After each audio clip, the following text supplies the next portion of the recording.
ಎಲ್ಲರಿಗೂ ನಮಸ್ಕಾರ. ಥಟ್ ಅಂತ ಹೇಳಿ ಕ್ವಿಜ್ ಕಾರ್ಯಕ್ರಮಕ್ಕೆ ತಮಗೆಲ್ಲ ಸ್ವಾಗತ. ಕಟ್ಟುಗೆ ಕಟ್ಟದಿರ್ಕೆ ಕಡಲಂ ಕಪಿಸಂತತಿ, ವಾಮನ ಕ್ರಮಂ ಮುಟ್ಟುಗೆ ಮುಟ್ಟದಿರ್ಕೆ ಮುಗಿಲಂ, ಹರನಂ ನರನೊತ್ತಿ ಗಂಟಲಂ ಮೆಟ್ಟುಗೆ ಮೆಟ್ಟದಿರ್ಕೆ. ಕವಿಗಳ್ ಕೃತಿ ಬಂಧದೊಳಲ್ತೆ ಕಟ್ಟಿದರ್ ಮುಟ್ಟಿದರ್ ಒತ್ತಿ ಮೆಟ್ಟಿದರ್ ಅದೇ ನಳವಗ್ಗಳಮೋ ಕವೀಂದ್ರರ. ನೇಮಿಚಂದ್ರ ಲೀಲಾವತಿ ಪ್ರಬಂಧಮ್ಮಲ್ಲಿ ಬರೆದಂಥ ಒಂದು ಪುಟ್ಟ ಪದ್ಯ ಎಷ್ಟು ವಾಸ್ತವಾಂಶವನ್ನು ಒಳಗೊಂಡಿದೆ ಅಂದರೆ ಕನ್ನಡ ಭಾಷೆಯ ಬಗ್ಗೆ ನಿಜಕ್ಕೂ ಹೆಮ್ಮೆ ಬರುತ್ತೆ. ಈ ಕವಿಗಳು ಏನೆಲ್ಲ ಕಥೆಗಳನ್ನು ಕಟ್ತಾರೆ ಅಂತ ಸ್ವಲ್ಪ ತಮಾಷೆಯ ಜೊತೆಗೆ ಈ ಒಂದು ಪದ್ಯವನ್ನು ಬರೀತಾನೆ. ಕಟ್ಟುಗೆ ಕಟ್ಟದಿರ್ಕೆ ಕಡಲಂ ಕಪಿ ಸಂತತಿ. ರಾಮಾಯಣದಲ್ಲಿ ಕಪಿಗಳೆಲ್ಲ ಸೇರಿ ಸೇತುವೆಯನ್ನು ಕಟ್ಟಿದ್ರೋ ಬಿಟ್ಟಿದ್ರೋ ಅದು ಬೇರೆ ಕಥೆ, ಆದರೆ ಕವಿ ಮಾತ್ರ ಬಹಳ ಸೊಗಸಾಗಿ ಸೇತುವೆಯನ್ನು ಕಟ್ಟದ. ಹಾಗೇನೆ ಮುಟ್ಟುಗೆ ಮುಟ್ಟದಿರ್ಕೆ ಮುಗಿಲಂ ಹರನ್. ವಾಮನ ಕಥೆ ಬರುತ್ತೆ. ತ್ರಿವಿಕ್ರಮ ಆತ ಮುಗಿಲನ್ನೇ ಮುಟ್ಟುಬಿಟ್ಟನಂತೆ, ಅಷ್ಟು ಎತ್ತರಕ್ಕೆ ಬೆಳೆದನಂತೆ. ವಾಸ್ತವದಲ್ಲಿ ಹಾಗೆ ಬೆಳೀಲಿಕ್ಕೆ ಸಾಧ್ಯವಾ ಗೊತ್ತಿಲ್ಲ, ಆದರೆ ಕವಿ ಮಾತ್ರ ಎಷ್ಟು ಸೊಗಸಾಗಿ ಹೇಳಿದ್ದಾನೆ ಅಂದರೆ ಆತ ಮುಗಿಲನ್ನೇ ಮುಟ್ಟದ ಅಂತ. ಹಾಗೆಯೇ ಮುಂದೆ ಹರನಂ ನರನೊತ್ತಿ ಗಂಟಲಂ ಮೆಟ್ಟುಗೆ ಮೆಟ್ಟದಿರ್ಕೆ. ಕಿರಾತಾರ್ಜುನೀಯ ಸಂದರ್ಭದಲ್ಲಿ ಶಿವನಿಗೂ ಅರ್ಜುನನಿಗೂ ಮಲ್ಲಯುದ್ಧ ನಡೆದಾಗ ಆಗ ಅರ್ಜುನ ತನ್ನ ಮೊಳಕಾಲಿಂದ ಶಿವನ ಕೊರಳು ಏನಿದೆ ಅದನ್ನು ಒತ್ತಿದನಂತೆ. ವಾಸ್ತವದಲ್ಲಿ ಶಿವನ ಕೊರಳನ್ನು ಒತ್ತಲಿಕ್ಕೆ ಸಾಧ್ಯವೇ ಒಬ್ಬ ಮನುಷ್ಯನ ಕೈಯಿಂದ? ಅಸಾಧ್ಯ ಅಂತ ನಾವು ಹೇಳ್ತೇವೆ. ಆದರೆ ಕವಿ ಏನು ಮಾಡ್ತಾನೆ, ಈ ರೀತಿಯಾದ ಕಥೆಯನ್ನು ಕಟ್ತಾನೆ. ಅಪ್ಪ ಕವಿಗಳ, ಅದೇನು ನಿಮ್ಮ ಕಲ್ಪನೆಯೋ ನಿಜಕ್ಕೂ ನನಗೆ ಆಶ್ಚರ್ಯವಾಗುತ್ತೆ ಅನ್ನೋ ಮಾತನ್ನು ನೇಮಿಚಂದ್ರ ಬರೆದಿದ್ದಾನೆ ಈ ಒಂದು ಪದ್ಯದಲ್ಲಿ. ಇಂತಹ ಅದ್ಭುತವಾದ ಪದ್ಯಗಳ ದೊಡ್ಡ ಸಾಗರವೇ ಉಂಟು ಕನ್ನಡ ಭಾಷೆಯಲ್ಲಿ.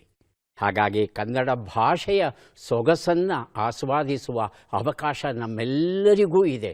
ಹಾಗಾಗಿ ಆ ಭಾಷೆಯಲ್ಲಿ ಇರ್ತಕ್ಕಂಥ ಆ ಭಾಷಾ ಸೌಂದರ್ಯ ಜ್ಞಾನ ಏನಿದೆ ಅದನ್ನು ನಾವು ಸೂರೆಗೊಳ್ಳಬೇಕು. ಆ ಒಂದು ಹಿನ್ನೆಲೆಯಲ್ಲಿ ಒಂದು ಪುಟ್ಟ ಪ್ರಯತ್ನ ಮಾಡ್ತಾ ಇದ್ದೇವೆ. ಕನ್ನಡಕ್ಕಾಗಿಯೇ ಒಂದು ಸಂಚಿಕೆಯನ್ನು ಮೀಸಲಿಡ್ತಾ ಇದ್ದೇವೆ. ಪ್ರತಿ ಶುಕ್ರವಾರ ಕನ್ನಡಕ್ಕೆ ಸಂಬಂಧಪಟ್ಟಂಥ ಒಂದು ಸಂಚಿಕೆಯನ್ನು ತಾವೆಲ್ಲ ನೋಡಲಿದ್ದೀರಿ. ಈ ಸಂಚಿಕೆ ನಿಮಗೆ ಇಷ್ಟವಾಯ್ತಾ? ಏನಾದರೂ ತಪ್ಪುಗಳಿವೆಯಾ? ಏನಾದರೂ ಬದಲಾವಣೆ ಬೇಕಾ? ನಿಮ್ಮ ಸಲಹೆಗಳಿಗೆ ಸದಾ ನಮ್ಮ ಸ್ವಾಗತ ಉಂಟು. ತಾವು ಅಪ್ಪಣೆ ಕೊಟ್ಟರೆ ಆರಂಭಿಸ್ತಾ ಇದ್ದೇವೆ ಕಾರ್ಯಕ್ರಮಗಳನ್ನು. ಮೊದಲಿಗೆ ಸ್ಪರ್ಧಿಗಳ ಪರಿಚಯ ಮಾಡಿಕೊಳ್ಳೋಣ. ಮೊದಲ ಸ್ಪರ್ಧಿ. ಎಲ್ಲರಿಗೂ ನಮಸ್ಕಾರ. ನನ್ನ ಹೆಸರು ಅಶ್ವಿನಿ KS. ನಾನು ಮೈಸೂರಿನಿಂದ ಬಂದಿದ್ದೇನೆ. ನಾನು MBA ಪದವಿ ಓದುತ್ತಿದ್ದೇನೆ. ನನ್ನ ಹವ್ಯಾಸಗಳು ದಿನಪತ್ರಿಕೆಗಳನ್ನು ಓದುವುದು, ತಟ್ಟಂತೇಳಿ ಕಾರ್ಯಕ್ರಮ ವೀಕ್ಷಿಸುವುದು. ಬಹಳ ಸಂತೋಷ ಅಶ್ವಿನಿಯವರೇ. ಕಾರ್ಯಕ್ರಮಕ್ಕೆ ಸ್ವಾಗತವನ್ನು ಕೋರ್ತಾ ಇದ್ದೇವೆ ತಮಗೆ. ಮುಂದಿನ ಸ್ಪರ್ಧಿ. ಎಲ್ಲರಿಗೂ ನಮಸ್ಕಾರ. ನನ್ನ ಹೆಸರು ಸವಿತಾ ಜೆ. ನಾನು ಪ್ರಸ್ತುತ ಬೆಂಗಳೂರು ಜಿಲ್ಲೆಯ KR ಪುರಂನಿಂದ ಬಂದಿದ್ದೇನೆ. ಮೂಲತಃ ಕೋಲಾರ ಜಿಲ್ಲೆಯ ಮಾಲೂರು ತಾಲೂಕಿನ ಆರೋಹಳ್ಳಿ ಎಂದ ಗ್ರಾಮ. ನನ್ನ ಹವ್ಯಾಸಗಳು ಓದುವುದು, ಪದಬಂಧ ಬಿಡಿಸುವುದು ಮತ್ತು ರಸಪ್ರಶ್ನೆ ಕಾರ್ಯಕ್ರಮಗಳನ್ನು ವೀಕ್ಷಿಸುವುದು. ಸವಿತಾ ಅವರಿಗೆ ಸ್ವಾಗತವನ್ನು ಕೋರ್ತಾ ಇದ್ದೇವೆ. ನಮ್ಮ ಮೂರನೆಯ ಸ್ಪರ್ಧಿ. ನಮಸ್ತೆ, ನನ್ನ ಹೆಸರು ಶ್ವೇತಾ. ನಾನು ಮೂಲತಃ ಹಾಸನ ಜಿಲ್ಲೆಯ ಅರಸೀಕೆರೆಯವಳು. ವೃತ್ತಿಯಲ್ಲಿ ನಾನು ಕಲಾವಿದೆ ಮತ್ತು ನನ್ನ ಹವ್ಯಾಸಗಳು ಬಂದು ಹಾಡುವುದು, ಸಿನಿಮಾಗಳಲ್ಲಿ ನಟನೆ ಮಾಡುವುದು, ಓದುವುದು. ಶ್ವೇತಾ ಅವರಿಗೆ ಸ್ವಾಗತವನ್ನು ಕೋರ್ತಾ ಇದ್ದೇವೆ. ಮೂವರು ಸಿದ್ಧವಾಗಿದ್ದರೆ ಕಾರ್ಯಕ್ರಮ ಆರಂಭಿಸೋಣ. ಮೊದಲಿಗೆ ನಿಯಮಗಳನ್ನು ಒಮ್ಮೆ ನೋಡಿಬಿಡೋಣ. ಒಟ್ಟು 10 ಪ್ರಶ್ನೆಗಳು. ಮೊದಲು ಬಜರ್ ಒತ್ತಿದವರಿಗೆ ಉತ್ತರ ನೀಡುವ ಅವಕಾಶ. ಪ್ರತಿ ಸರಿ ಉತ್ತರಕ್ಕೆ ಒಂದು ಪುಸ್ತಕ ಬಹುಮಾನ. ಆಯ್ಕೆಗಳು ಬರುವ ಮೊದಲೇ ಬಜರ್ ಒತ್ತಿ ಸರಿ ಉತ್ತರವನ್ನು ನೀಡಿದರೆ 2 ಪುಸ್ತಕ ಬಹುಮಾನವಾಗಿ ತಮಗೆ ದೊರೆಯುತ್ತೆ. 100 ಅಂಕ ಗಳಿಸಿದವರಿಗೆ ಒಂದು ಪುಸ್ತಕವನ್ನು ವಿಶೇಷ ಬಹುಮಾನವಾಗಿ ಕೊಡ್ತೇವೆ. ನಕಾರಾತ್ಮಕ ತಂತ್ರಗಳಿಗೆ ಅವಕಾಶವಿಲ್ಲ. ಕಾರ್ಯಕ್ರಮದ ಮೊದಲ ಪುಸ್ತಕ, ಮೊದಲ ಪ್ರಶ್ನೆಯನ್ನು ಈಗ ನೋಡೋಣ. ಸರಿಗನ್ನಡ ಸರಿ ಕನ್ನಡ ಕೊಕ್ಕಡ ವೆಂಕಟರಮಣ ಭಟ್ ಮಂಡ್ಯ ಅವರು ಬರೆದಂತಹ ಪುಸ್ತಕ. ಈಗ ಕೊಡ್ತಾ ಇದ್ದೇವೆ ನಮ್ಮ ಪ್ರಶ್ನೆ. ಕೇಶಿರಾಜನು ಯೋಗವಾಹಗಳನ್ನು ಸ್ವರದಿಂದ ಪ್ರತ್ಯೇಕಿಸಿ ಎಷ್ಟು ವಿಭಾಗಗಳನ್ನಾಗಿ ಮಾಡಿದ್ದಾನೆ? ಮೊದಲಿಗೆ ಸವಿತಾ ಬರೆದಿದ್ದಾರೆ, ಉತ್ತರವನ್ನ ಕೇಳೋಣ. 2 ವಿಭಾಗ. 2 ವಿಭಾಗ. ಅಶ್ವಿನಿ, ಆಯ್ಕೆಗಳು. ಶ್ವೇತಾ, ಆಯ್ಕೆಗಳು ಕೊಡ್ಲಾ? ಆಯ್ಕೆಗಳು: 1 ವಿಭಾಗ, 2 ವಿಭಾಗ, 3 ವಿಭಾಗ, 4 ವಿಭಾಗ. ಅಶ್ವಿನಿ 2 ವಿಭಾಗ. 2. ಶ್ವೇತಾ 2 ಸರ್. ಉತ್ತರವನ್ನ ನೋಡೋಣ. ಆದರೆ ಸರಿಯಾದ ಉತ್ತರ 4 ಆಗಿತ್ತು. ಅನುಸ್ವಾರ, ವಿಸರ್ಗ, ಜಿಹ್ವಾಮೂಲೀಯ ಮತ್ತು ಉಪದ್ಮಾನೀಯ. ಈ ಜಿಹ್ವಾಮೂಲೀಯ ಮತ್ತು ಉಪದ್ಮಾನೀಯ ಅನ್ನೋದು ಏನಿದೆ, ಇದು ಸಂಸ್ಕೃತದಿಂದ ಕನ್ನಡಕ್ಕೆ ಬಂದಂತಹ ಶಬ್ದಗಳಲ್ಲಿ ಮಾತ್ರ ಇದು ಕಂಡು ಬರುತ್ತೆ. ಬೇರೆ ಕಡೆ ಅಚ್ಚ ಕನ್ನಡ ಶಬ್ದಗಳಲ್ಲಿ ಕಂಡು ಬರೋಲ್ಲ. ಜಿಹ್ವಾಮೂಲೀಯ ಅಂತ ಹೇಳ್ತಂದ್ರೆ ನಾಲಿಗೆಯ ಬುಡದಿಂದ ಹುಟ್ಟುವಂಥ ಶಬ್ದಗಳು ಏನಿವೆ, ಉದಾಹರಣೆಗೆ ಪ್ರಾತಃ ಕಾಲ, ಅಂತಃಕರಣ, ಮನಃ ಕಷಾಯ, ಈ ರೀತಿಯಾದ ಶಬ್ದಗಳನ್ನು ಉಚ್ಚರಿಸುವಾಗ ಆ ರೀತಿಯಾದ ಒಂದು ಗಾಳಿ ಹೊರಗಡೆ ಬರುತ್ತೆ. ಇಂಥವನ್ನು ಜಿಹ್ವಾಮೂಲೀಯ ಅಂತಾರೆ. ಆದರೆ ಅಚ್ಚ ಕನ್ನಡ ಶಬ್ದಗಳಲ್ಲಿ ಇಂತಹವು ಕಂಡು ಬರೋಲ್ಲ ಅನ್ನೋದನ್ನು ನಾವು ನೆನಪಲ್ಲಿ ಇಟ್ಕೋಬೇಕು. ಹಾಗೆಯೇ ಉಪದ್ಮಾನೀಯ ಅಂತಕ್ಕಂಥದ್ದು ಏನಿದೆ, ಇದು ಪ ಜೊತೆ ಬರುವಂಥ ವಿಸರ್ಗಗಳನ್ನು ಉಚ್ಚರಿಸೋದಕ್ಕೆ ಇದೊಂದು ಪ್ರತ್ಯೇಕ ವಿಭಾಗ. ಇದು ಉದಾಹರಣೆಗೆ ಫಲ, ಇಲ್ಲಿ ಪಾಕಾರ ಜೊತೆ ಬರುವಂಥ ವಿಸರ್ಗ ಏನಿದೆ ಅದನ್ನು ಉಪದ್ಮಾನೀಯ ಅಂತ ಕರೀತೇವೆ. ಇದು ಮೂಲ ಕನ್ನಡದಲ್ಲಿಲ್ಲ, ಆದರೆ ಸಂಸ್ಕೃತದ ಶಬ್ದಗಳನ್ನೆಲ್ಲ ಕನ್ನಡಕ್ಕೆ ತಗೊಂಡಿರೋ ಕಾರಣ ಇವನ್ನೂ ನಾವು ಇವತ್ತು ಲೆಕ್ಕಕ್ಕೆ ತಗೋಬೇಕಾಗಿದೆ. ಹಾಗಾಗಿ ಕೇಶಿರಾಜ 4 ಭಾಗಗಳಾಗಿ ವಿಂಗಡಿಸ್ತಾನೆ ಈ ಯೋಗವಾಹಗಳನ್ನು. ನಕ್ಕು ಮರೆತು ಬಿಡಿ, ಆರ್.ಎ. ಕುಮಾರ್ ಅವರು ಬರೆದಂಥ ಪುಸ್ತಕ. ಈಗ ಕೊಡ್ತಾ ಇದ್ದೇವೆ ನಮ್ಮ ಪ್ರಶ್ನೆಯನ್ನು ನೋಡೋಣ. ಕನ್ನಡ ಭಾಷೆಯು ಕನಿಷ್ಠ ಕ್ರಿಸ್ತಪೂರ್ವ 3ನೇ ಶತಮಾನದಲ್ಲಿ ಬಳಕೆಯಲ್ಲಿದ್ದಿರಬೇಕು ಎಂದು ಬ್ರಹ್ಮಗಿರಿ ಶಾಸನವನ್ನು ಯಾರು ಉಲ್ಲೇಖಿಸಿದರು? ಆಯ್ಕೆಗಳನ್ನು ನೋಡೋಣ. ಡಿ.ಎಲ್. ನರಸಿಂಹಾಚಾರ್, ಬಿ.ಎಂ. ಶ್ರೀಕಂಠಯ್ಯ, ತೀನಂ ಶ್ರೀಕಂಠಯ್ಯ ಹಾಗೂ ಕುವೆಂಪು. ಮೊದಲಿಗೆ ಶ್ವೇತಾ, ಆನಂತರ Savita. Option 2 B M. Srikantaiah. B M. Srikantaiah. Savita? D L. Narasimhachar. D L. Narasimhachar ಆಯ್ಕೆ 1, ಹೌದಾ? ಉತ್ತರವನ್ನ ನೋಡೋಣ. ಡಿ.ಎಲ್. ನರಸಿಂಹಾಚಾರ್ ಉತ್ತರ ಸರಿಯಾಗಿದೆ. ಸವಿತಾ ಅವರಿಗೆ ನಕ್ಕು ಮರೆತು ಬಿಡಿ ಎನ್ನುವ ಈ ಒಂದು ಪುಸ್ತಕವನ್ನು ಕೊಟ್ಟಿದ್ದೇವೆ. ಚಿತ್ರದುರ್ಗದಲ್ಲಿ ಬ್ರಹ್ಮಗಿರಿ ಇದೆ. ಆ ಬ್ರಹ್ಮಗಿರಿ ಬೆಟ್ಟದ ಬುಡದಲ್ಲಿ ಒಂದು ನಗರ ಇದ್ದಂತಹ ಕುರುಹುಗಳು ಇವತ್ತು ಕಂಡುಬಂದಿದೆ. ಇದು ಬಹುಶಃ ಚಿತ್ರದುರ್ಗದ ಅಶೋಕ ಸಿದ್ದಾಪುರ ಆಗಿರಬೇಕು ಅಂತ ಹೇಳ್ತಾರೆ ತಜ್ಞರು. ಇಲ್ಲಿ ಕಬ್ಬಿಣದ ವಸ್ತುಗಳು, ಆಯುಧಗಳು ದೊರೆತಿವೆ, ಮಡಕೆಯ ಚೂರುಗಳು ದೊರೆತಿವೆ, ಚಿನ್ನದ ಗುಂಡುಗಳು ದೊರೆತಿವೆ. ಹಾಗೆಯೇ ಪಾಲಿ ಭಾಷೆಯ ಬೌದ್ಧ ಗ್ರಂಥಗಳು ಏನಿದೆ ಅವು ಇಸಿಲಾ ನಗರದ ಬಗ್ಗೆ ಪ್ರಸ್ತಾಪವನ್ನು ಕೊಡುತ್ತೆ. ಅವು ಕೇವಲ ಶಾಸನ ಮಾತ್ರವಲ್ಲ, ಈ ಬೌದ್ಧ ಗ್ರಂಥಗಳಲ್ಲೂ ಸಹ ಉಂಟು. ಮಹಾಮಾತ್ರ ಅಂತ ಒಬ್ಬ ಅಧಿಕಾರಿಯಂತೆ, ಅಶೋಕನ ಕಾಲದಲ್ಲಿ ಇದ್ದಂಥ ಒಬ್ಬ ಅಧಿಕಾರಿ, ಈ ಅಧಿಕಾರಿಯ ಕೆಳಗೆ ಇದ್ದಂಥ ಇಸಿಲಾ ವಾಣಿಜ್ಯ ಪ್ರಧಾನವಾದ ನಗರವಾಗಿತ್ತು ಅಂತ ಹೇಳ್ತಾರೆ. ಇಷ್ಟೆಲ್ಲ ದೊಡ್ಡ ನಗರ ಇರಬೇಕಾದ್ರೆ ಅಲ್ಲಿ ಕನ್ನಡ ಭಾಷೆ ಇಸಿಲಾ ಅನ್ನೋ ಶಬ್ದಕ್ಕೆ ಮಾತ್ರ ಸೀಮಿತ ಆಗಿರಲ್ಲ, ಅದು ಆಡುಭಾಷೆ ಆಗಿರಲೇಬೇಕು ಅನ್ನೋ ಅಭಿಪ್ರಾಯವನ್ನು ಡಿ.ಎಲ್. ನರಸಿಂಹಾಚಾರ್ ಅವರು ಹೇಳಿದ್ದಾರೆ. ಹಾಗಾಗಿ ಕನ್ನಡಕ್ಕೆ ಆರಾಮವಾಗಿ 2,500 ವರ್ಷಗಳ ಇತಿಹಾಸ ಉಂಟು ಅಂತ ನಾವು ಹೇಳಬಹುದು. ಅನುಭವ ಕಥನಗಳ ಕೃತಿ ಪ್ರಾಜೆಕ್ಟ್ ಸರ್ಕೋಮಾ, ಎಚ್. ಶ್ರೀಧರರಾವ್ ಬರೆದಿರುವಂಥದ್ದು. ಪ್ರಶ್ನೆಯನ್ನು ನೋಡೋಣ. ಕ್ರಿಸ್ತಪೂರ್ವ 2ನೇ ಶತಮಾನದ ಗ್ರೀಕ್ ನಾಟಕ ಚಾರಿತಾನ್ ಮೈಮ್ನಲ್ಲಿ ಕನ್ನಡ ಸಂಭಾಷಣೆಯು ಇರುವುದಾಗಿ ಯಾರು ಹೇಳಿದ್ದಾರೆ? ಆಯ್ಕೆಗಳನ್ನು ನೋಡೋಣ. ಶಿವರಾಮ ಕಾರಂತ, ಪಂಜೆ ಮಂಗೇಶರಾಯರು, ಬಿ.ಎಂ. ಶ್ರೀಕಂಠಯ್ಯ, ಎಂ. ಗೋವಿಂದ ಪೈ. ಮೊದಲಿಗೆ ಸವಿತಾ, ಆನಂತರ ಅಶ್ವಿನಿ. ಎಂ. ಗೋವಿಂದ ಪೈ. ಆಯ್ಕೆ 4. ಅಶ್ವಿನಿ? ಶಿವರಾಮ ಕಾರಂತ. ಶಿವರಾಮ ಕಾರಂತರು ಆಯ್ಕೆ 1. ಉತ್ತರವನ್ನು ನೋಡೋಣ. ಸರಿಯಾದ ಉತ್ತರ ಎಂ ಗೋವಿಂದ ಪೈ ಆಗಿತ್ತು. ಪ್ರಾಜೆಕ್ಟ್ ಸರ್ಕೋಮಾ ಈ ಒಂದು ಪುಸ್ತಕವನ್ನು ಕೊಟ್ಟಿದ್ದೇನೆ ಸವಿತಾ ಅವರಿಗೆ. ಈಜಿಪ್ಟ್ ದೇಶದಲ್ಲಿ ಆಕ್ಸಿರಿಂಕಸ್ ಅಂತ ಒಂದು ಸ್ಥಳ, ಅಲ್ಲಿ ಉತ್ಖನನ ನಡೆಸೋವಾಗ ಒಂದು ಪಿಂಗಾಣಿಯ ಜಾಡಿ ಒಂದು ದೊರೆಯುತ್ತೆ. ಆ ಜಾಡಿಯ ಒಳಗಡೆ ಅನೇಕ ಪ್ಯಾಪಿರಸ್ ಹಾಳೆಗಳು ದೊರೆಯುತ್ತೆ. ಆ ಪ್ಯಾಪಿರಸ್ ಹಾಳೆಗಳಿಗೆ ಸಂಖ್ಯೆ ಕೊಡ್ತಾ ಹೋಗ್ತಾರೆ. ಪ್ಯಾಪಿರಸ್ ಹಾಳೆ ಪ್ಯಾಪಿರಸ್ ಆಕ್ಸಿರಿಂಕಸ್ 403 ಅಂತ. 403 ಈ ಸಂಖ್ಯೆಯ ಪ್ಯಾಪಿರಸ್ ಹಾಳೆಯಲ್ಲಿ ಒಂದು ಪ್ರಹಸನ ಕಂಡುಬರುತ್ತೆ. ಆ ಪ್ರಹಸನದ ನಾಯಕಿ ಚಾರಿತಿಯಾನ್ ಅಂತಕ್ಕಂಥ ಓರ್ವ ಮಹಿಳೆ.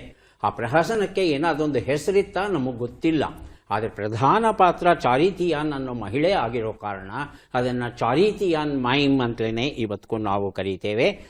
ಈ ಪ್ರಹಸನದಲ್ಲಿ ಕಥೆ ಏನು ಅಂದರೆ, ಕರಾವಳಿ ತೀರದ ಅರಸನ ಅಧೀನದಲ್ಲಿ ಓರ್ವ ಗ್ರೀಕ್ ಮಹಿಳೆ ಇರ್ತಾಳೆ. ಆಕೆಯನ್ನು ಬಿಡಿಸಿಕೊಂಡು ಹೋಗೋದಕ್ಕೆ ಆಕೆಯ ಸೋದರ ಗ್ರೀಸ್ ದೇಶದಿಂದ ಬಂದಿರ್ತಾನೆ. ಇವರಿಬ್ಬರ ನಡುವೆ ಮಾತುಕತೆ ಇತ್ಯಾದಿಗಳೆಲ್ಲ ನಡೆಯುತ್ತೆ. ಸೇವಕರ ಜೊತೆ ಮಾತುಕತೆ ಆಡಬೇಕಾದರೆ ಒಂದು ವಿಭಿನ್ನವಾದ ಭಾಷೆಯನ್ನು ಬಳಸ್ತಾರೆ. ಆ ಭಾಷೆ ಬಹುಶಃ ಕನ್ನಡ ಆಗಿರಬೇಕು ಅನ್ನೋ ಮಾತನ್ನು ಮೊದಲ ಬಾರಿಗೆ ಗೋವಿಂದ ಪೈ ಅವರು ಹೇಳ್ತಾರೆ.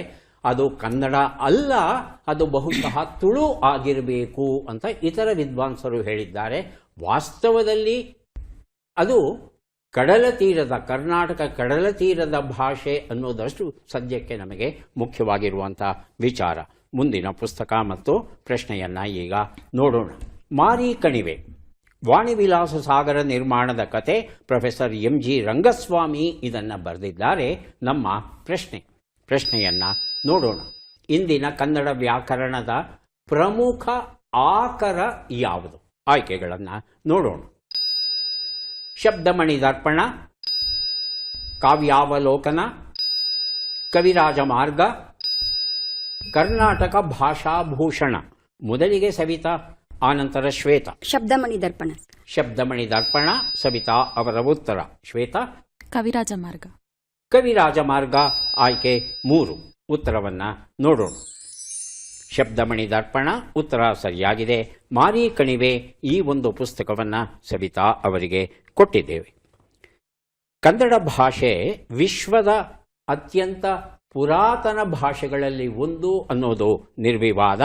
2011 ಜನಗಣತಿಯ ಅನ್ವಯ ಜಗತ್ತಲ್ಲಿ ಒಟ್ಟು 6.4 ಕೋಟಿ ಕನ್ನಡವನ್ನು ಮಾತನಾಡ್ತಕ್ಕಂಥ ಜನ ಇದ್ದಾರೆ ಅಂತ ಗೊತ್ತಾಗ್ತಾ ಇದೆ. 5.5ರಷ್ಟು ಜನರ 5.5 ಕೋಟಿ ಜನರ ಭಾಷೆ ಮಾತೃಭಾಷೆ ಕನ್ನಡ ಆಗಿದೆ. ಇದು ನಮಗೆ ಗೊತ್ತಿರುವಂಥ ವಿಚಾರ. ಭಾಷೆ ಅನ್ನೋದು ಯಾಕಪ್ಪ ಇದೆ ಅಂದರೆ, ತನ್ನ ಭಾವನೆಗಳನ್ನು ಇನ್ನೊಬ್ಬರಿಗೆ ವ್ಯಕ್ತಪಡಿಸೋದಕ್ಕೆ ಒಂದು ಮಾಧ್ಯಮ ಬೇಕಾಗುತ್ತೆ. ಹಾಗಾಗಿ ಭಾಷೆ ಅನ್ನೋದು ರೂಪುಗೊಳ್ಳುತ್ತೋ. ಭಾಷೆ 2 ರೂಪದಲ್ಲಿ ಕಂಡುಬರುತ್ತೆ. ಒಂದು ಶ್ರಾವಣ ರೂಪ, ಇನ್ನೊಂದು ಚಾಕ್ಷುಷ ರೂಪ. ಚಾಕ್ಷುಷ ಅಂದರೆ ಕಣ್ಣಿಂದ ನೋಡಿ ಅಕ್ಷರಗಳನ್ನು ಓದಿ ತಿಳಿತೇವೆ. ಹಾಗೆ ಶ್ರವಣ ಅಥವಾ ಶ್ರಾವಣ ಅಂದರೆ ಕೇಳಿ ತಿಳಿಯುವಂಥದ್ದು. ಇದರಲ್ಲಿ ಶಬ್ದಮಣಿ ದರ್ಪಣ ಏನು ಕೇಶಿರಾಜ ಬರೆದಿದ್ದಾನೆ, ಇದು ಸರ್ವೋತ್ಕೃಷ್ಟವಾದದ್ದು ಅಂತ ಒಪ್ಕೊಂಡಿದ್ದೇವೆ. ಇದನ್ನೇ ನಾವು ಹೆಚ್ಚು ಬಳಸ್ತಾ ಇದ್ದೇವೆ. ಆದರೆ ಕವಿರಾಜ ಮಾರ್ಗದಲ್ಲೂ ವ್ಯಾಕರಣಕ್ಕೆ ಸಂಬಂಧಪಟ್ಟಂಥ ವಿಚಾರಗಳು, ಕರ್ನಾಟಕ ಭಾಷಾಭೂಷಣ, ಕಾವ್ಯಾವಲೋಕನ ಇದರಲ್ಲೆಲ್ಲ ಸಿಗುತ್ತೆ. ಆದರೆ ಸಂಪೂರ್ಣವಾಗಿ ಸಿಕ್ಕಿರೋದು ಮತ್ತೆ ಬಹುಜನ ಒಪ್ಪಿರುವಂಥದ್ದು ಅದು ಕೇಶಿರಾಜನ ಶಬ್ದಮಣಿ ದರ್ಪಣ. ವೇಷ ಎನ್ನುವ ಕಥಾ ಸಂಕಲನ ವಿಶ್ವನಾಥ್ ಎನ್ ನೇರಳಕಟ್ಟೆ ಬರೆದಿರುವಂಥ ಪುಸ್ತಕ. ಈಗ ಕೊಡ್ತಾ ಇದ್ದೇವೆ ನಮ್ಮ ಪ್ರಶ್ನೆ. ಈಗ ಬಂತು, ಪ್ರಶ್ನೆಯನ್ನು ನೋಡೋಣ. ಈ ಕನ್ನಡ ವಾಕ್ಯವನ್ನು ತಪ್ಪಿಲ್ಲದಂತೆ ಓದಬೇಕು. ಒಂದೇ ಒಂದು ತಪ್ಪು ಮಾಡಿದ್ರು ಒಂದು ಪುಸ್ತಕವನ್ನು ದಂಡ ಹಾಕ್ತೇವೆ. ಯಾರಿಗೆ ವಿಶ್ವಾಸ ಇದೆ ಅವರು ಬಜರ್ ಒತ್ತಿ, ಅಲ್ಲ ಇನ್ನೂ ವಾಕ್ಯವನ್ನೇ ಕೊಟ್ಟಿಲ್ವಲ್ಲ ನಾವು, ಆಗಲೇ ಬಜರ್ ಒತ್ತಿದ್ರೆ ಹಾಗೆ ವಾಕ್ಯ ಬಂದ ಮೇಲೆ ಈಗ ವಾಕ್ಯವನ್ನು ನೋಡೋಣ. ಮೊದಲು ಬಜರ್ ಒತ್ತಿದ್ದಾರೆ ಶ್ವೇತಾ, ಆನಂತರ ಸವಿತಾ. ಶ್ವೇತಾ, ವಾಕ್ಯವನ್ನು ದಯವಿಟ್ಟು ಓದಿ. ಎನ್ನ ದಾನಮಿದಾಗುಳಂ ಮಧುಪಾಶ್ರಯಂ. ಇನ್ನೊಂದ್ಸಲ. ಎನ್ನ ದಾನಮಿದಾಗಳುಂ ಮಧುಪಾಶ್ರಯಂ. ಸವಿತಾ? ಎನ್ನ ದಾನಮಿದಾಗಳು ಮಧು ಪಾಶ್ರಯಂ. ಸರಿಯಾಗಿ ಓದಿದ್ರಾ? ಇನ್ನೊಂದು ಅವಕಾಶ ಕೊಡ್ತೇನೆ. ಏನು ತಪ್ಪು ಮಾಡಿದ್ರಿ ಅನ್ನೋದನ್ನು ತಿದ್ದುಕೊಂಡು ಇನ್ನೊಂದು ಸಲ ಪ್ರಯತ್ನಿಸಿ. ಎನ್ನ ದಾನಮಿದಾಗಳು ಮಧು ಪಾಶ್ರಯಂ. ಶ್ವೇತಾ ಅವರಿಗೆ ಪುಸ್ತಕವನ್ನು ಕೊಡ್ತಾ ಇದ್ದೇನೆ. ಮಧು ಪಾಶ್ರಯಂ ಅಂತ ಬಿಡಿಸಬಾರ್ದು, ಅದು ಒಂದೇ ಶಬ್ದ ಆಗಬೇಕು. ಮಧು ಪಾಶ್ರಯಂ ಅಂತ ಹೇಳಿ. ವೇಷ ಕಥಾ ಸಂಕಲನ ಶ್ವೇತಾ ಅವರಿಗೆ ಈ ಒಂದು ಪುಸ್ತಕವನ್ನು ಕೊಡ್ತಾ ಇದ್ದೇವೆ. ಇದು ಪಂಪ ಭಾರತದಲ್ಲಿ ಬರುವಂಥ ಸಾಲು. ಆನೆಯ ಆ ಮಧುರಸ ಏನು ಹರಿಯುತ್ತೆ ಅದು ಆಶ್ರಯಗಳಿಗೆ ಅವಕಾಶ ಮಾಡಿಕೊಡುತ್ತೆ ಅನ್ನೋದು ಈ ಮಾತಿನ ವಾಕ್ಯದ ಅರ್ಥ. ಈರಣ್ಣ ಬೆಂಗಾಲಿ ಅವರು ಬರೆದಂಥ ಭೂಮಿ ಎನ್ನುವ ಕಾದಂಬರಿಯನ್ನು ಈಗ ಕೊಡ್ತಾ ಇದ್ದೇವೆ. ಈ ಚಿತ್ರದಲ್ಲಿರುವವರನ್ನು ಗುರುತಿಸಿ.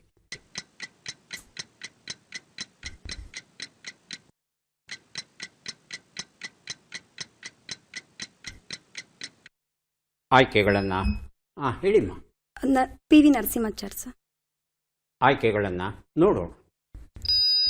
ಗುಬ್ಬಿ ವೀರಣ್ಣ ಹೇಳಿಮ್ಮ. ಎರಡನೇದಾಗಿ ಬಜರ್ ಒತ್ತಿದ್ದು ಅಶ್ವಿನಿ. ಗುಬ್ಬಿ ವೀರಣ್ಣ. ಶ್ವೇತಾ ಗುಬ್ಬಿ ವೀರಣ್ಣ. ಆಯ್ಕೆ 2. ಟಿ.ಪಿ. ಕೈಲಾಸಂ, ನಟ ಭಯಂಕರ ಗಂಗಾಧರ ರಾವ್ ಹಾಗೂ ಸಂಸ. ಉತ್ತರವನ್ನು ನೋಡೋಣ. ಸರಿಯಾದ ಉತ್ತರ ಟಿ.ಪಿ. ಕೈಲಾಸಂ ಆಗಿತ್ತು. ಕೈಲಾಸಂ ನಮಗೆಲ್ಲ ಗೊತ್ತಿರೋ ಹಾಗೆ ಕನ್ನಡ ಭಾಷೆಗೆ ಒಂದು ವಿಶಿಷ್ಟವಾದ ಆಯಾಮವನ್ನು, ತಿರುವನ್ನು ಕೊಟ್ಟವರು.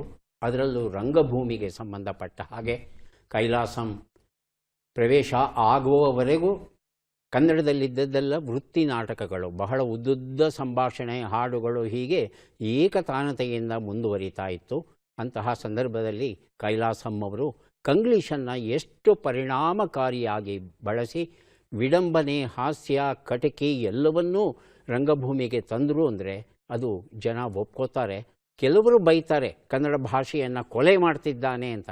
ಇನ್ನು ಕೆಲವರು ಹೇಳ್ತಿದ್ದಾರೆ ನಾವು ಮಾತ್ರ ಏನು ಶುದ್ಧವಾದ ಭಾಷೆಯನ್ನು ಆಡ್ತಾ ಇದ್ದೇವಾ, ನಾವೆಲ್ಲ ಕಲಬೆರಕೆ ಮಾಡ್ತಾ ಇಲ್ವಾ, ನಮ್ಮನ್ನೇ ಉದ್ದೇಶಿಸಿ ಕೈಲಾಸಂ ಹೇಳ್ತಾ ಇದ್ದಾರೆ ಶುದ್ಧವಾದ ಕನ್ನಡವನ್ನು ಮಾತನಾಡಿ ಅಂತ. ಹೀಗೆ ಚರ್ಚೆಗಳು ನಡೀತಾ ಹೋಗುತ್ತೆ. ಹಾಗಾಗಿ ಕನ್ನಡ ಭಾಷೆಯ ಓಘಕ್ಕೆ ಒಂದು ತಿರುವನ್ನು ಕೊಟ್ಟಂಥ ಮಹಾನುಭಾವರು ಕೈಲಾಸಂ ಅವರು. ಮುಂದಿನ ಪುಸ್ತಕ ಮತ್ತು ಪ್ರಶ್ನೆಯನ್ನು ನೋಡೋಣ. ಜನಪ್ರಿಯ ಲೋಕಪ್ರಿಯ, ರಾಜ್ ಮುರಳಿ ಬರೆದಂಥ ಕವನ ಸಂಕಲನ. ಪ್ರಶ್ನೆ: ಅಚ್ಚ ಕನ್ನಡ ವಾಕ್ಯವನ್ನು ರೂಪಿಸಬೇಕು, ತಪ್ಪಿದರೆ ಒಂದು ಪುಸ್ತಕ ದಂಡ. ಒಂದು ವಾಕ್ಯವನ್ನು ಕೊಡ್ತೇನೆ, ಆ ವಾಕ್ಯವನ್ನು ಆಧರಿಸಿ ಅಚ್ಚ ಕನ್ನಡ ರೂಪವನ್ನು ತಾವು ಕೊಡಬೇಕಾಗುತ್ತೆ. ವಾಕ್ಯ ಈಗ ಬಂತು. ನನಗೊಂದು ಐಡಿಯಾ ಬಂತು. ಹೇಳಿ ಶ್ವೇತಾ. ಶ್ವೇತಾ ಅವರೇ ಥಟ್ ಅಂತ ಹೇಳಿ. ಸವಿತಾ ಥಟ್ ಅಂತ ಹೇಳ್ತೀರಾ? ನನಗೊಂದು ಐಡಿಯಾ ಬಂದಿತು. ನನಗೊಂದು ಐಡಿಯಾ ಬಂದಿತು. ಆ ಐಡಿಯಾ ಅನ್ನೋದನ್ನೇ ಕನ್ನಡ, ಅಚ್ಚ ಕನ್ನಡದಲ್ಲಿ ನಾವು ಕೇಳ್ತಾ ಇದ್ದೀವಿ. ಐಡಿಯಾ ಅನ್ನೋದು ನಮಗೂ ಗೊತ್ತಿಲ್ಲ, ನಿಮ್ಮಿಂದ ಕಲಿಬೇಕು ಅಂತ ನಾವು ಪ್ರಯತ್ನಿಸ್ತಾ ಇದ್ದೇವೆ. ಅಶ್ವಿನಿ ಪ್ರಯತ್ನಿಸ್ತೀರಾ?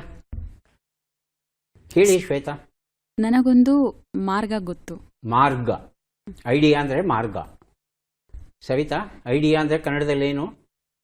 ಅಶ್ವಿನಿ? ನನಗೊಂದು ನೆನಪು ಬಂದಿತು. ನೆನಪು, ರಿಮೆಂಬರೆನ್ಸ್, ಮೆಮೊರಿ. ನನಗೊಂದು ದಾರಿ ಬಂತು. ದಾರಿ. ಅಲ್ಲ, 3-4 ಉತ್ತರಗಳನ್ನು ಕೊಟ್ಬಿಟ್ರೆ ನಾನು ಯಾವುದನ್ನಂತ ತಗೊಳ್ಳಿ. ಉತ್ತರವನ್ನು ನೋಡೋಣ. ನನಗೊಂದು ಹೊಳಹು ಬಂತು ಅಂತ ನಾವು ಅಂದ್ಕೊಂಡಿದ್ದೇವೆ. ಆದರೆ ಕನ್ನಡ ನಿಘಂಟುಗಳನ್ನು ಹುಡುಕಿ ನೋಡಿದಾಗ ಭಾವನೆ, ಅಭಿಪ್ರಾಯ, ಅಭಿಮತ, ಆಲೋಚನೆ, ಕಲ್ಪನೆ ಈ ರೀತಿಯಾದ ಶಬ್ದಗಳು ಬಂದಿರುತ್ತೆ. ಉಪಾಯ ಅನ್ನೋ ಶಬ್ದವೂ ಬರುತ್ತೆ. ಅದು ಸಂದರ್ಭಕ್ಕೆ ಅನುಗುಣವಾಗಿ ಸೂಕ್ತವಾದ ಶಬ್ದವನ್ನು ಬಳಸ್ಕೊಂಡು ಐಡಿಯಾ ಎನ್ನುವ ಈ ಒಂದು ಪರಿಕಲ್ಪನೆ ಏನಿದೆ ಅದನ್ನು ಪ್ರಸ್ತುತಪಡಿಸೋದಕ್ಕೆ ನಾವು ಪ್ರಯತ್ನ ಪಡಬಹುದು.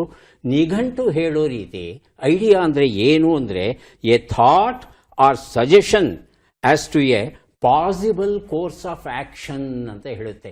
ಮುಂದೆ ಏನೋ ಒಂದು ಕೆಲಸ ನಡೀತಾ ಇದೆ, ಆ ಕೆಲಸಕ್ಕೆ ಸಂಬಂಧಪಟ್ಟ ಹಾಗೆ ನಿಮ್ಮ ಅನಿಸಿಕೆ ಅಭಿಪ್ರಾಯಗಳನ್ನು ವ್ಯಕ್ತಪಡಿಸೋದಕ್ಕೆ ಐಡಿಯಾ ಅನ್ನೋ ಶಬ್ದವನ್ನು ಬಳಸ್ತೇವೆ. ಹಾಗಾಗಿ ಸಂದರ್ಭಕ್ಕೆ ಅನುಗುಣವಾಗಿ ನಾವು ಈ ಬೇರೆ ಬೇರೆ ಪದಗಳನ್ನು ಭಾವನೆ, ಅಭಿಪ್ರಾಯ, ಉಪಾಯ, ಆಲೋಚನೆ ಇತ್ಯಾದಿಗಳನ್ನು ಬಳಸಬಹುದು. ಕನ್ನಡ ಭಾಷೆ ನಾವು ಬಳಸ್ತಾ ಬರ್ತಾ ಇದ್ದೇವೆ, ಆದರೆ ಕೆಲವು ಶಬ್ದಗಳನ್ನು ಯಾಕೋ ಇಂಗ್ಲೀಷಲ್ಲೇ ನಾವು ತಗೋತೇವೆ. ಕನ್ನಡದಲ್ಲಿ ಹೇಳಬಾರ್ದ, ಆ ದಿಕ್ಕಲ್ಲಿ ಆಲೋಚನೆ ಮಾಡಬೇಕು ಅಂತ ಈ ಪ್ರಶ್ನೆಯನ್ನು ತಮ್ಮ ಮುಂದೆ ಇಟ್ಟಿದ್ದೇವೆ. ಪದಬಂಧವನ್ನು ನೋಡೋಣ, ಸುಳುಹುಗಳನ್ನು ನೋಡೋಣ. ಕಲೆಯೇ ಕಾಯಕ ಎಂದ ಮಹಾನುಭಾವ, ಕಬ್ಬಲ್ಲ ಕಾವ್ಯವನ್ನು ರಚಿಸುವವನು, ಶರದಲ್ಲಿ ಬಸವ ಭಕ್ತ.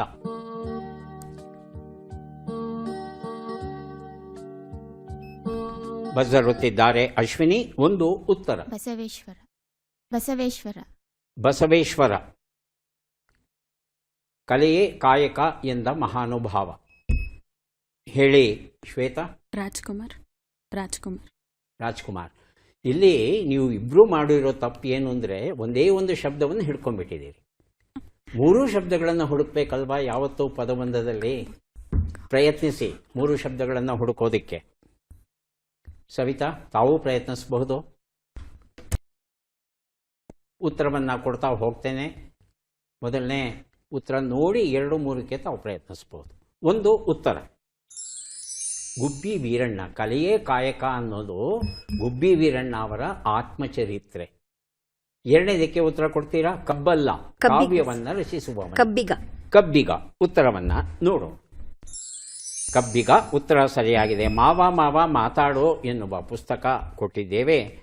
3 ಉತ್ತರ ಯಾರು ಕೊಡ್ತೀರಿ? ನಾನು ಸರ್, ಬರೋ ಸರ್. ಹಾ, ಹೇಳಿ. ಮೊದಲನೇ ಶರಣ. ಶರಣ. ಉತ್ತರವನ್ನು ನೋಡೋಣ. ಶರಣ ಉತ್ತರ ಸರಿಯಾಗಿದೆ. ಏರಿ ರಂಗಮಂಚ ತೋರಿ ಈ ಪ್ರಪಂಚ ಎನ್ನುವ ಪುಸ್ತಕ, 2 ಪುಸ್ತಕ ಸವಿತಾ ಅವರಿಗೆ ದೊರೆತಿದೆ. ಈಗ ಮುಂದಿನ ಪ್ರಶ್ನೆಗೆ ಹೋಗೋಣ. ಕ್ರೀಡಾ ಜಗತ್ತಿನ ಸಾರ್ವಕಾಲಿಕ ಶ್ರೇಷ್ಠ ಕ್ರೀಡಾಪಟುಗಳು ಎನ್ನುವ ಪುಸ್ತಕ, MK ರಂಗಪ್ಪ ಮಾದಲಗೆರೆ ಇದನ್ನು ಬರೆದಿದ್ದಾರೆ. ಈ ಗೀತೆಯನ್ನು ನೋಡೋಣ, ಕೇಳೋಣ. ಈ ಭಾವಗೀತೆಯನ್ನು ಬರೆದ ಕವಿಯನ್ನು ಗುರುತಿಸಬೇಕು, ಪೂರ್ಣ ಹೆಸರನ್ನು ಹೇಳಬೇಕು. ಗೀತೆಯನ್ನು ನೋಡೋಣ ಮತ್ತು ಕೇಳೋಣ.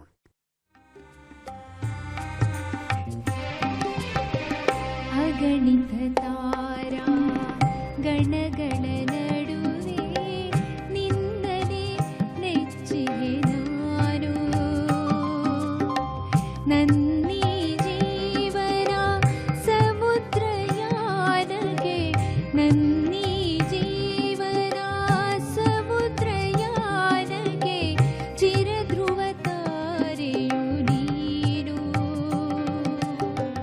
ಚಿರಧ್ರುವ ತಾರೆಯು ನೀನು. ಅಗಣಿತ ತಾರಾ ಗಣಗಳ ನಡುವೆ ನಿನ್ನನೇ ನೆಚ್ಚಿದೆ ನಾನು,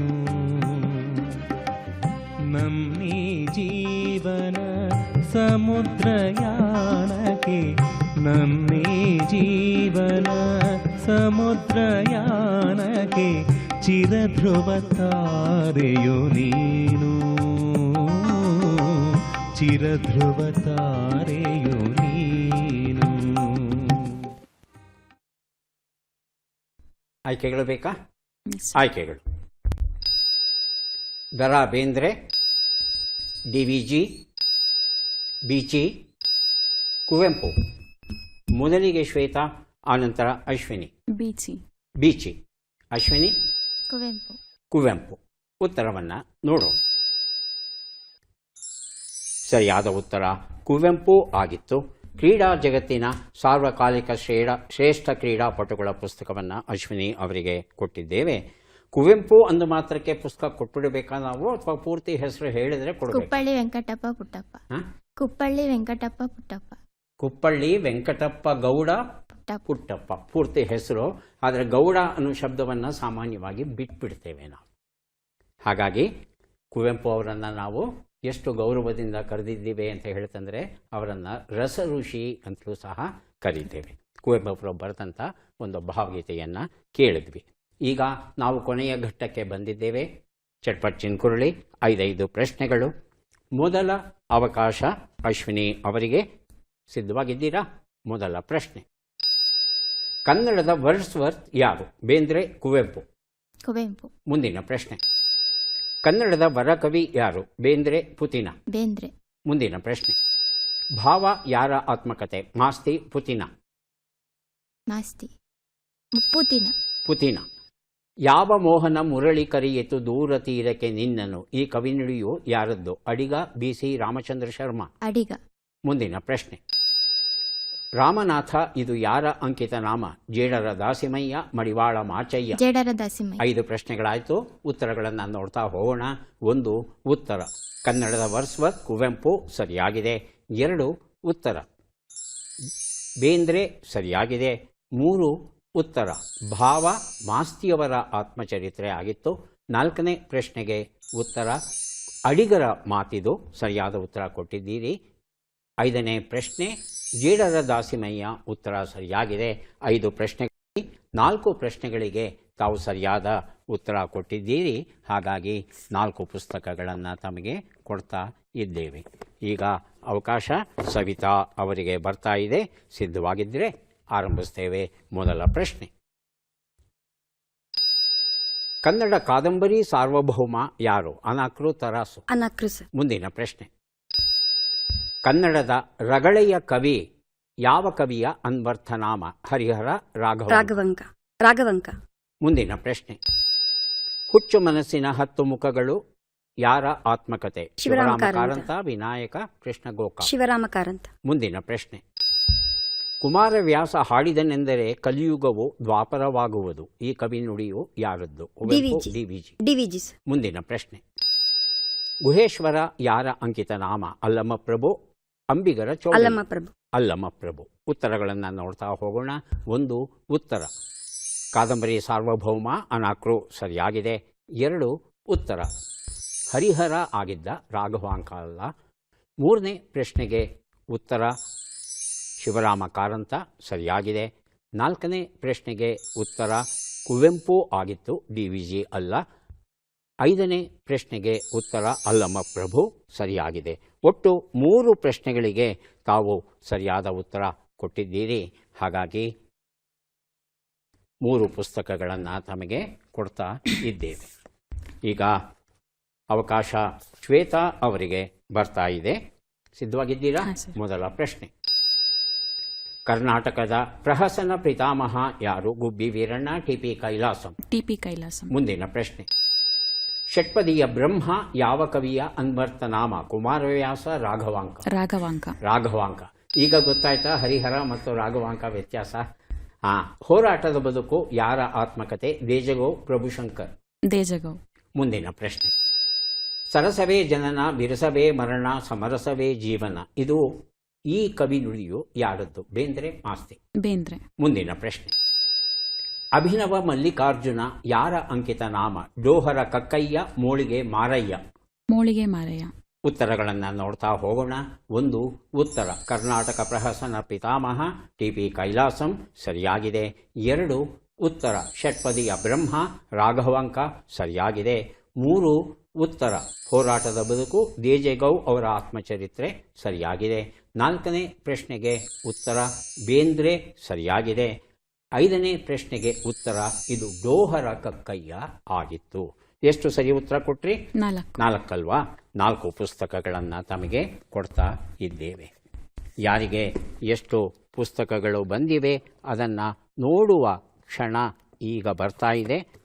ಮೊದಲಿಗೆ ಅಶ್ವಿನಿ ಅವರಿಗೆ ನಾವು ಪುಸ್ತಕಗಳನ್ನು ಕೊಡ್ತಾ ಇದ್ದೇವೆ. ಒಟ್ಟು 5 ಪುಸ್ತಕಗಳನ್ನು ಗೆದ್ದಿದ್ದಾರೆ ಅಶ್ವಿನಿ ಅವರು. ಪುಸ್ತಕಗಳನ್ನು ಸ್ವೀಕರಿಸಿ ಕಾರ್ಯಕ್ರಮದಲ್ಲಿ ಭಾಗಿಯಾಗಿದ್ದಕ್ಕೆ ತಮಗೆ ಧನ್ಯವಾದಗಳನ್ನು ಅರ್ಪಿಸ್ತಾ ಇದ್ದೇವೆ. ಧನ್ಯವಾದಗಳು. ಸವಿತಾ ಅವರಿಗೆ 3, 6, 2 8 ಪುಸ್ತಕ ಸಿಗ್ತಾ ಇದೆ, ಸ್ವೀಕರಿಸಿ.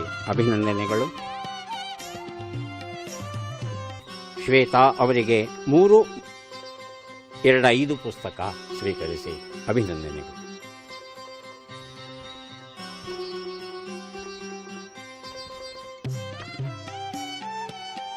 ಪ್ಲೂಟೋ ಗ್ರಹಕ್ಕೆ ಏನಾದರೂ 100 kg ತೂಗೋ ಮನುಷ್ಯನನ್ನು ಕಳಿಸಿದ್ರೆ ಅಲ್ಲಿ ಅವನ ತೂಕ ಎಷ್ಟು ಗೊತ್ತಾ? ಬರೀ 7 kg. ಮತ್ತೆ ಭೇಟಿಯಾಗೋಣ. ನಮಸ್ಕಾರ.